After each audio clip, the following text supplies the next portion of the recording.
आज का विषय है साइबर क्राइम।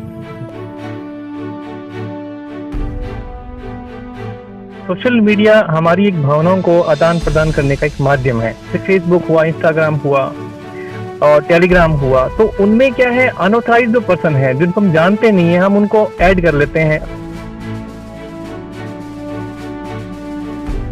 सोशल मीडिया के माध्यम से उसे अंजाम तक पहुंचाया जाता है।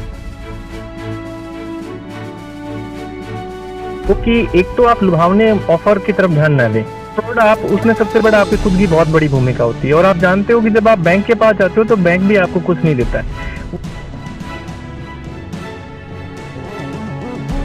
वो बोलता है कि जी परमिशन ओटीपी आपने खुद ने दिया है, अब इसमें हम कुछ नहीं कर सकते। फिर आप लेन-देन का जरिया तो जो प्रॉपर गवर्नमेंट के रूल्स हैं उसी को आप फॉलो करेंगे तो ही आप अपना बचाव कर सकते हैं।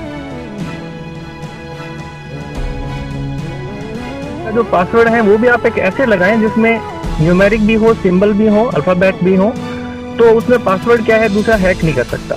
पास आते हैं जी हमने तो ओटीपी उसको दिया ही नहीं, फिर भी उन्होंने पैसे निकाल लिए, लेकिन उसको ये पता नहीं होता कि जब तूने क्लिक किया था तो तूने परमिशन दी थी, वो अलाउ परमिशन मांगा, उसने दे दिया, उसने पढ़ा। आप अनऑथराइज्ड पर्सन जो भी है, एप्लीकेशंस हैं, उन सबको रिमूव करते हैं। कोई भी पैसे का लेन देन जो करते हैं वो जो गवर्नमेंट ऐप है, जैसे भीम यूपीआई हुआ, फोन पे हुआ, इसमें ये हैकर्स नहीं है, ये क्रैकर्स होते हैं लोग। ये हैकर्स नहीं मान सकता मैं इनको। होते हैं वो छोटे मोटी आपकी जो कमियां हैं, उन्हीं कमियों का फायदा उठाकर आप लोगों को ब्लैकमेलिंग का काम करता है। ऐसे में अगर आप किसी बंदे को पेमेंट ट्रांसफर करना भी चाहते हैं तो अकाउंट तो काउंट करें, ताकि कम से कम वो पेमेंट की ट्रांजैक्शन आपके बैंक अकाउंट में स्टेटमेंट में रहे। और नमस्कार, reportexclusive.com में एक बार फिर से आपका स्वागत है। आज का विषय है साइबर क्राइम।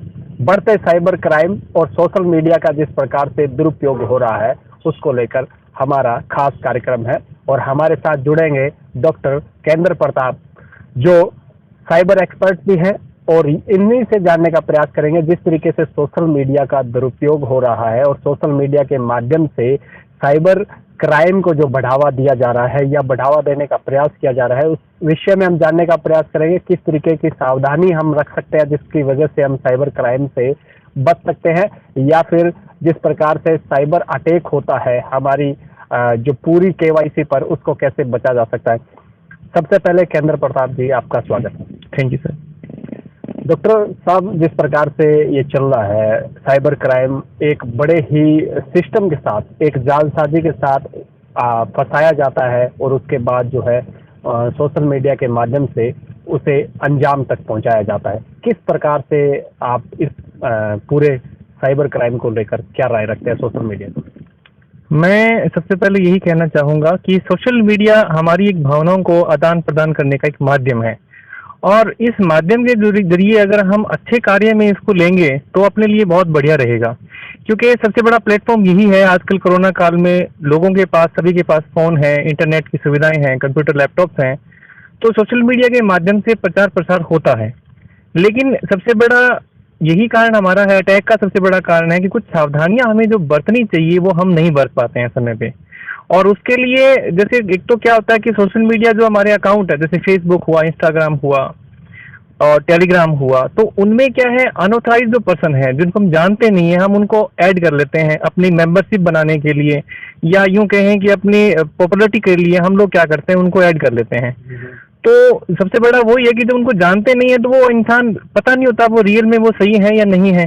तो जब धीरे धीरे हमारी जानकारियां वो लेना शुरू कर देते हैं, वो हमारे साथ घुल मिल जाते हैं, तो हम भी एक फ्रेंडली होने के नाते मतलब उन सारी चीजें शेयर कर लेते हैं। तो कहीं ना कहीं हमारी जो खुद की जो हमारा जो परिचय है वो लोग जान लेते हैं और उसका मिसयूज करते हैं। सबसे बड़ी जो आपने बात बताई भी, हमें अनऑथराइज्ड जो भी पर्सन है या जो हमसे परिचित नहीं है, अपरिचित है, उन लोगों से थोड़ी सावधानी बरती जाए। और उन लोगों द्वारा काफ़ी ऐसे मैसेज भी वायरल होते हैं जिसे क्लिक करने पर ये मिलेगा वो मिलेगा, उस मैसेज के जरिए केवाईसी हैक करने का खतरा रहता है, या फिर मोबाइल के जितने भी डाटा है वो भी बता रहे हैं, कुछ ऐप शेयर कर देती है। तो इसके बारे में आप क्या कहें? मैं इस पर यही कहना चाहूँगा आपको कि एक तो आप लुभावने ऑफर की तरफ ध्यान न दें।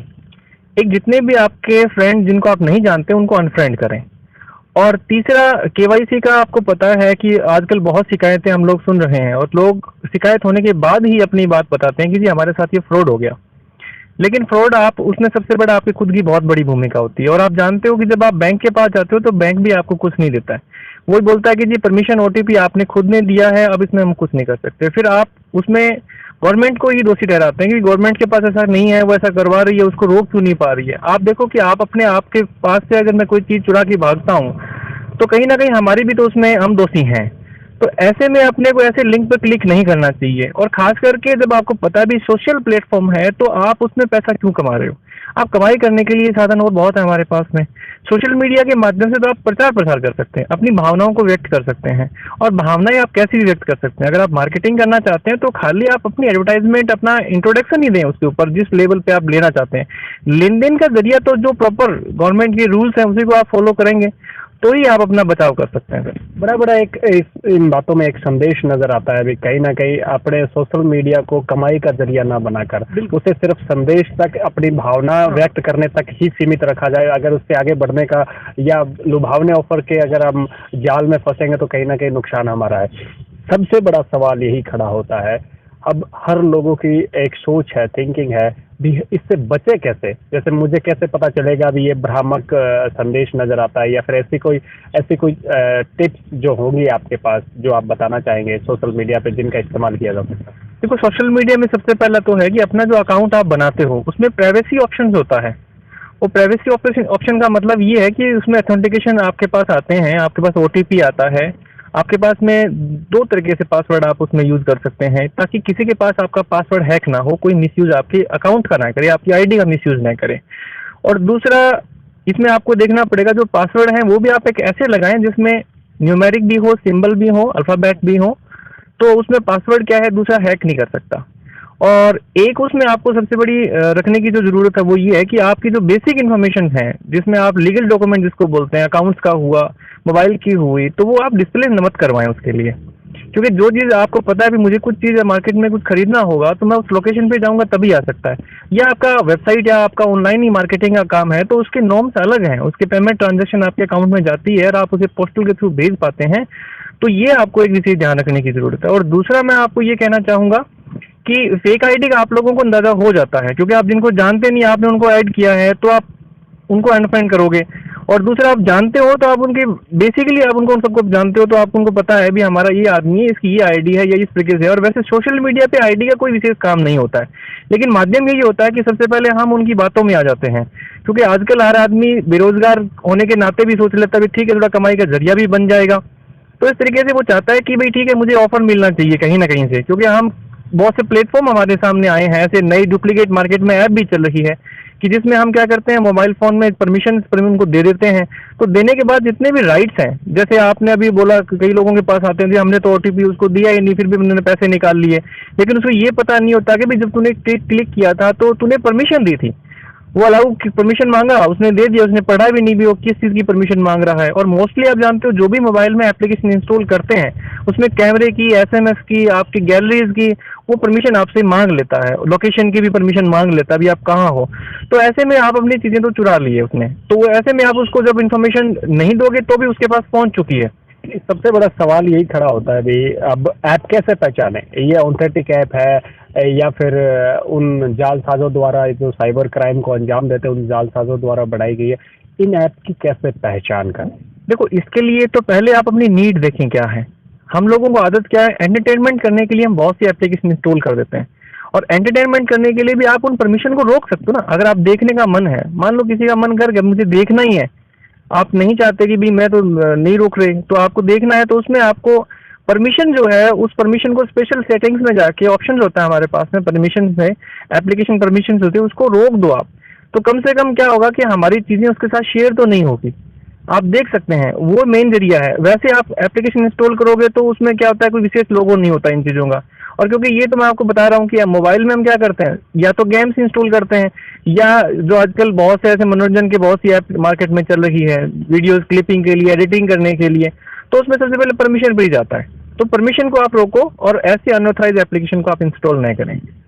आप क्या संदेश देना चाहेंगे जिस प्रकार से सोशल मीडिया का दुरुपयोग हो रहा है? एक दुरुपयोग को भी रोकना है, प्लस हम चाहते हैं जिस प्रकार से युवा, सबसे ज़्यादा युवाओं की जिस प्रकार से एक बाढ़ आई है सोशल मीडिया पर, हर कोई अपनी भावनाएं तक व्यक्त कर रहा है, उन भावनाओं का गलत फायदा भी उठाया जा रहा है और हर व्यक्ति अपनी बहुत सारी प्राइवेसी चीज़ें जो है वो फेसबुक, सोशल मीडिया अन्य प्लेटफॉर्म पे डाल देता है, जिसका लोग मिसयूज करते हैं, जैसे फोटोज वगैरह। आजकल तो फेसबुक ने भी काफ़ी अच्छी सुविधाएं दे रखी है लॉकिंग की, प्रोफाइल लॉकिंग की, लेकिन उसके बावजूद भी हैकर्स, क्योंकि उनका काम ही यही है। तो क्या संदेश आप देना चाहेंगे सोशल मीडिया का सदुपयोग भी हो जाए और खुद को बचाया भी जा सके? कुलदीप जी, मैं आपके चैनल के माध्यम से लोगों को ये संदेश देना चाहूँगा कि सबसे पहले आप अपने विचारों को आदान प्रदान करना चाहते हैं तो विचारों को उसी तरीके से आदान प्रदान करें कि जो सभी के लिए अच्छे हों, बढ़िया रहें। दूसरा, मैं लोगों को ये संदेश देना चाहूँगा आम जन को कि आप अनऑथराइज्ड पर्सन जो भी है, एप्लीकेशंस हैं, उन सबको रिमूव कर दें। और तीसरा, मेरा सबसे बड़ा आप लोगों से अपील रहेगी कि आप कोई भी पैसे का लेन देन जो करते हैं वो जो गवर्नमेंट ऐप है, जैसे भीम यूपीआई हुआ, फोन पे हुआ और गूगल पे को भी मैं इतना नहीं मानता। और आपने एक बात कही, हैकर्स ऐसा करते हैं, एक्चुअल में ये हैकर्स नहीं है, ये क्रैकर्स होते हैं लोग। ये हैकर्स नहीं मान सकता मैं इनको। क्यों नहीं मान सकता? क्योंकि हैकिंग में क्या होता है कि आपसे वो परमिशन आपको पता भी नहीं चलेगा उसके लिए, और उसके लिए क्या है, अभी तक इतने बड़े हमारे यहाँ है नहीं हैकर। वो क्या करते हैं, क्रैकर्स होते हैं, वो छोटी मोटी आपकी जो कमियां हैं उन्हीं कमियों का फायदा उठाकर आप लोगों को ब्लैकमेलिंग का काम करता है। तो उनको रोकने का सबसे बड़ा तरीका यही है कि आप किसी को भी परमिशन नहीं दें।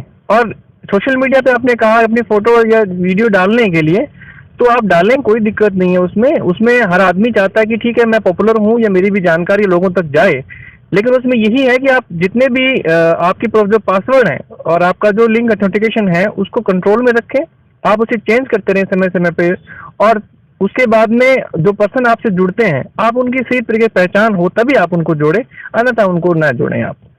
सोशल मीडिया के सदुपयोग की हमने बात की। सोशल मीडिया के जिस प्रकार से जो क्रैकर्स आपने कहा, क्रैकर्स जिस प्रकार से सोशल मीडिया का हम अपनी तरफ से सदुपयोग करते हैं, लेकिन वो उस चीज़ का गलत उपयोग करते हैं और उसमें जानकारियां सारी जुटाकर और काफ़ी कुछ ऐसी घटनाओं को भी कारित कर देते हैं जो कहीं ना कहीं हमारे लिए भी काफ़ी भयानक साबित होती है। जैसे सबसे ज़्यादा घटनाएं होती है बैंक से पैसा निकल जाना। ये बैंक से पैसा निकलना सोशल मीडिया पे अपने मान सकते हैं कि सोशल मीडिया के जरिए हम बहुत सारी ऐप डाउनलोड कर लेते हैं, परमिशन मिल जाती है, ओटीपी उनके पास जनरेट हो जाता है। तो इससे कैसे बचा जाए? देखो, उस पे बैंक्स के लिए मैं आपको इतना ही कहूँगा कि जितने भी आपकी जो पेमेंट कैशलेस जो ट्रांजेक्शन्स हैं उसको आप अच्छे तरीके से चेक करें कि जिनको आप पैसे दे रहे हैं वो कौन सी ब्रांड, कौन सी कंपनी को जा रहा है। एक उसमें क्या है कि आजकल फेसबुक पे भी ऐसा आया हुआ है, ट्रेंड आया हुआ है कि जिसमें आपको कम पैसे में मार्केट में चीज़ें दिखा देते हैं। हर आदमी की इच्छा होती है कि मैं कम पैसे में वो चीज़ लूँ, अपनी सुविधाएं पूरी करूँ, मनोरंजन का हो चाहे वो किसी प्रकार से हो। तो उसके लिए सबसे ज़रूरी है कि आप पहले चेक करें कि ये मार्केट में कहाँ है। और आजकल आपको पता है कि ऑथराइज एप्लीकेशन जैसे अमेजोन हुआ, बहुत सी अलग अलग कंपनियां हैं, फिलकर हुई, तो ऐसी एप्लीकेशन जो बेचती है, मार्केट में काम करती है, आप उन्हीं से ही लें। आप अननोन जो आती है आजकल बहुत से नहीं आती है कि भाई ये तो आपको पता है कि भाई जो चीज़ आपका मार्केट में 10 रुपये का पेन मिलता है तो वो 10 के ही आपको पता है, उससे कम देगा तो कहीं ना कहीं आपको सोचना चाहिए उसके लिए कि भाई इतना बड़ा ऑफर दे रहा है, अपना लॉस करके दे रहा है, तो इसको क्या बेनिफिट है। तो मैं ये कहना चाहूँगा कि ट्रेड प्रूफ पक्का देखें, कंपनी पक्का देखें भी कौन सी कंपनी को मैं पैसा दे रहा हूँ। रही बैंक की सवाल, भी बैंक चला जाए उसके बाद आप क्या करें। आप जानते हो कि उसमें बैंक के भी हाथ खड़े हैं। पुलिस डिपार्टमेंट में भी इस प्रकार के जो लोग काम करते हैं, वो टेक्निकल जो काम करते हैं, उनके पास में भी कुछ कंट्रोल्स होते हैं, वो उससे बाहर नहीं निकल के काम नहीं कर सकते। ऐसे में वो क्या होता है कि उनके पास सिर्फ इतना ही राइट होता है कि भाई आप ही को वो कह सकता है कि भाई आपने जो किया वो गलत किया, आपसे गलत हो गया। अब गलती हो गई, हम भी इस बात को मानते हैं, लेकिन पैसा कैसे वापस आए, उसके लिए सबसे बड़ा कारण एक यही है कि पेमेंट ट्रांजैक्शन जब होती है तो आप उसे कैशलेस पेमेंट के बजाय उसके अकाउंट में पेमेंट ट्रांसफर करो, ताकि कम से कम थर्ड पार्टी जो पेमेंट है वो अगर हो जाती है तो उस पर कुछ नहीं कर सकते, क्योंकि वॉलेट में पैसा जाता है और वॉलेट का कोई कंट्रोल नहीं होता है। तो ऐसे में अगर आप किसी बंदे को पेमेंट ट्रांसफर करना भी चाहते हैं तो अकाउंट तो काउंट करें, ताकि कम से कम वो पेमेंट की ट्रांजैक्शन आपके बैंक अकाउंट में स्टेटमेंट में रहे और पुलिस और जो है वो प्रशासन उस पर कोई काम एक्शन ले सके। ये थे हमारे साथ डॉक्टर केंद्र प्रताप, जिनसे बात हुई सोशल मीडिया को लेकर, साइबर जिस प्रकार से क्राइम बढ़ रहा है उसको लेकर और किस प्रकार की सावधानी जो हमें रखनी चाहिए। इन्होंने बखूबी हमें बताने का प्रयास किया और उम्मीद हम भी करते हैं कि आप तक जानकारी पहुंची होगी और इस वीडियो के माध्यम से काफ़ी आपने सीखने का प्रयास किया होगा। लगातार साइबर क्राइम से जुड़ी हुई या साइबर से जुड़ी हुई आगे भी हम लगातार कड़ियाँ लाते रहेंगे। आज के लिए बस इतना ही।